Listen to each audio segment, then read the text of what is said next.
പ്രായപൂർത്തിയെത്തിയ ശേഷം ആർക്കെങ്കിലും നിസ്കാരം ഖളായത് പെരടിയിലുണ്ടെങ്കിൽ നല്ലോണം സമയം ചെലവഴിച്ച് പെട്ടെന്ന് വീട്ടണേ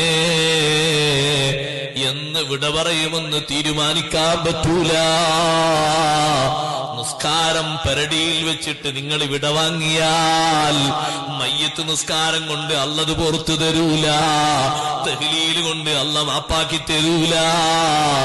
ഏത് ലോകപണ്ഡിതൻ വന്ന് ജനാസക്ക് നേതൃത്വം നൽകിയാലും, ലോകത്തെ ഏറ്റവും വലിയ തങ്ങൾ വന്ന് നിസ്കാരത്തിന് നേതൃത്വം നൽകിയാലും, കോടിക്കണക്കിന് തഹ്ലീൽ ചൊല്ലിയാലും, കോടിക്കണക്കിന് ധർമ്മം ചെയ്താലും, ലക്ഷക്കണക്കിന് കിൻഡൽ അരി വിതരണം ചെയ്താലും, ഒരുപാട് പോത്തിറച്ചി വിതരണം ചെയ്താലും പെരടിയിലെ നിസ്കാരം അല്ല പൊറുക്കൂല.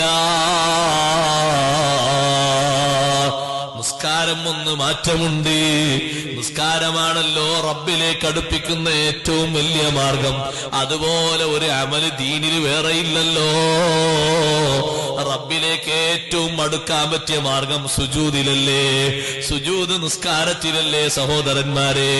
ഹജ്ജിന് സുജൂദില്ലല്ലോ, നോമ്പില് സുജൂദില്ലല്ലോ, സകാത്തിന് സുജൂദില്ലല്ലോ.